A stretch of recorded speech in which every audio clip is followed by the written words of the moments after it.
हे दोस्तों, आज की वीडियो में हम सीखेंगे कि माइक्रोसॉफ्ट एक्सेल में हम डाटा में से यूनिक वैल्यूज़ को कैसे एक्सट्रैक्ट कर सकते हैं या अलहदा कर सकते हैं।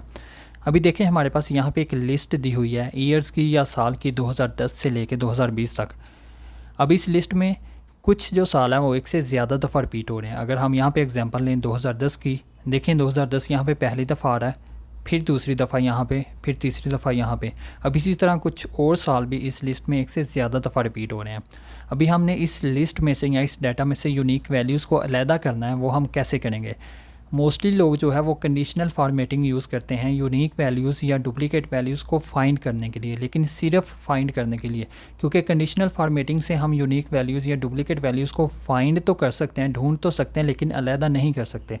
तो हम कौन सा मेथड यूज़ करेंगे कि हम इस डाटा में से या अपने डाटा में से यूनिक वैल्यूज़ को अलहदा कर लें?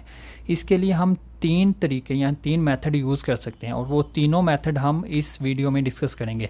लेकिन हम समझेंगे वो तीनों मेथड इस सिंपल से डाटा पे, लेकिन उसके बाद हम थोड़ा सा कॉम्प्लिकेटेड डाटा भी यूज़ करेंगे उन तीन मेथड के साथ, ताकि हमें अच्छी तरह समझ आ जाए। तो चलें स्टार्ट करते हैं। अभी पहला मेथड क्या है? पहले मेथड को या पहले तरीके को इस्तेमाल करने के लिए हम यहाँ से ओरिजिनल डाटा को कॉपी करके यहाँ पे पेस्ट कर लेंगे, ताकि original data same to same वैसे ही रहे। अभी इस डाटा में से लेट से हमने यूनिक वैल्यूज़ को अलहदा करना है या एक्सट्रैक्ट करना है, तो हम क्या करेंगे? इस पूरे डाटा को सेलेक्ट कर लेंगे। हम डाटा टैब में जाएंगे, यहाँ पे देखें ऑप्शन है रिमूव डुप्लीकेट, इसको सेलेक्ट कर लिया, ओके कर दिया। और अभी हमारे पास सिर्फ यूनिक वैल्यूज़ बची हैं। जो भी वैल्यू दूसरी या तीसरी दफ़ा आ रही थी वो डिलीट हो गई। अभी देखें यहाँ पे 2010 जो साल है वो यहाँ पे एक दफ़ा आ रहा था, फिर दूसरी दफ़ा, फिर तीसरी दफ़ा, लेकिन यहाँ पे देखें सिर्फ एक दफ़ा ही आ रहा है। जो वैल्यू भी दूसरी या तीसरी दफ़ा आ रही थी या उससे ज़्यादा दफ़ा आ रही थी वो सभी हमने डिलीट कर दी। ये पहला मेथड था। अभी दूसरे मेथड के लिए हम दोबारा से ये डाटा सेलेक्ट कर लेंगे। हम डाटा टैब में जाएंगे, यहाँ पे हम जाएंगे एडवांस फ़िल्टर्स में, इसको सेलेक्ट कर लिया एडवांस फ़िल्टर्स में। अभी यहाँ पे इस ऑप्शन को हमने सेलेक्ट करना है कॉपी टू अनदर लोकेशन, और यहाँ पे हमने डाटा सेलेक्ट कर लिया जिसको हमने यूनिक वैल्यूज़ में कन्वर्ट करना है। ये हमने सारा सेलेक्ट कर लिया। उसके बाद हमने किस जगह पे कॉपी करना है वो जगह यहाँ पे सेलेक्ट कर लेनी है। अभी फॉर एग्जांपल यहाँ पे हमने पेस्ट करना है डाटा सिर्फ यूनिक वैल्यूज़। उसके बाद इस ऑप्शन को सेलेक्ट करना है यूनिक रिकॉर्ड्स ओनली, ओके कर दिया। और यहाँ पे देखें फिर सिर्फ यूनिक वैल्यूज़, और यहाँ पे देखें कितनी वैल्यूज़ हैं 11। यहाँ पे भी कितनी वैल्यूज़ थी? 11 बची थी। अभी तीसरा मेथड क्या है? तीसरे मेथड के लिए हमने फिर इस डाटा को सेलेक्ट कर लिया। हम इंसर्ट टैब में गए, उसके बाद पाइवोट टेबल में गए। उसके बाद हमने पाइवोट टेबल इंसर्ट करना है इस अपनी वैल्यूज़ पे या डाटा पे। हम इसी शीट में इंसर्ट करते हैं पाइवोट टेबल। इस ऑप्शन को सेलेक्ट कर लिया एग्जिस्टिंग वर्कशीट। अब यहाँ पे लोकेशन सेलेक्ट करनी है, हम कहाँ पे पाइवोट टेबल इंसर्ट करना चाह रहे हैं। अभी लेट्स से हम यहाँ पे पाइवोट टेबल इंसर्ट करना चाह रहे हैं, ओके कर दिया। अभी क्या करेंगे? अभी हमने क्या करना है?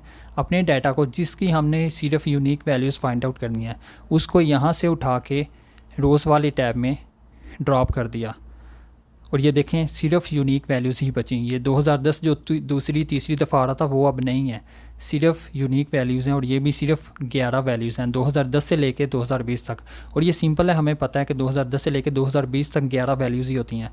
तो यहाँ से अगर हमने देखा 11 हैं तो हमें कंफर्म हो गया कि ये सिर्फ यूनिक वैल्यूज़ ही बची हैं। अब ये सिंपल डाटा था। अभी थोड़ा सा कॉम्प्लिकेट डाटा देखते हैं। अभी ये देखें थोड़ा सा कॉम्प्लिकेट डाटा है। अभी इसको हम यूज़ करते हैं, तीनों मेथड यूज़ करते हैं इसमें से यूनिक वैल्यूज़ को अलहदा करने के लिए। पहला मेथड क्या था? डाटा टैब में गए, इस डाटा को सेलेक्ट कर लिया सारे को। अब इसमें रिमूव डुप्लीकेट, ओके कर दिया, और देखें हमारे पास सिर्फ यूनिक वैल्यूज़ बची हैं। ये पहला मेथड था, डाटा टैब में जाके रिमूव डुप्लीकेट को सेलेक्ट करके यूनिक वैल्यूज़ बच गई। ये पहला मेथड था। इसको अभी अनडू करते हैं। अभी दूसरा मेथड, फिर से इसको सेलेक्ट कर लिया पूरे डाटा को, फिर से डाटा टैब में गए, अभी एडवांस फ़िल्टर में गए, सेलेक्ट कर लिया।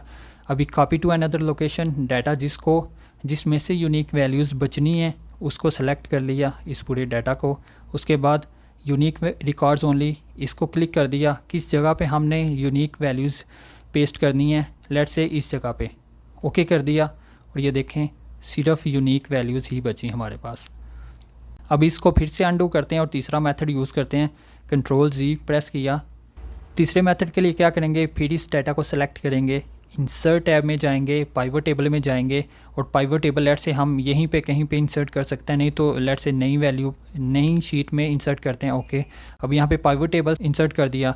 अब यहाँ पे क्या करेंगे, लेट से हमने सिर्फ इसमें से यूनिक वैल्यूज़, इस कॉलम में से यूनिक वैल्यूज़ हमने बचानी है। तो इस कॉलम का नाम क्या है, एम्प्लॉय नेम नंबर एड्रेस।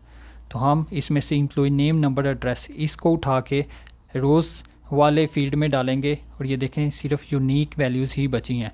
यहाँ पे टोटल कितनी वैल्यूज़ हैं, यहाँ पे देखें 8 वैल्यूज़ हैं। यहाँ पे टोटल कितनी थी, यहाँ पे 17 वैल्यूज़ थी, मतलब जो बाकी वैल्यूज़ थी वो डुप्लीकेट हैं। अगर हम कंडीशनल फॉर्मेटिंग यूज़ करें तो ये देखें ये डुप्लीकेट वैल्यूज़ आ रही थी। तो दोस्तों ये था आज का ट्यूटोरियल। अगर आपको आज की वीडियो अच्छी लगी तो प्लीज़ हमारे YouTube channel Urdu Hindi lectures को सब्सक्राइब करना मत भूलिएगा, इस वीडियो को लाइक करना मत भूलिएगा और इस नॉलेज को अपने दोस्तों के साथ शेयर करना मत भूलिएगा। मिलते हैं अगली वीडियो में। Thanks for watching, bye bye.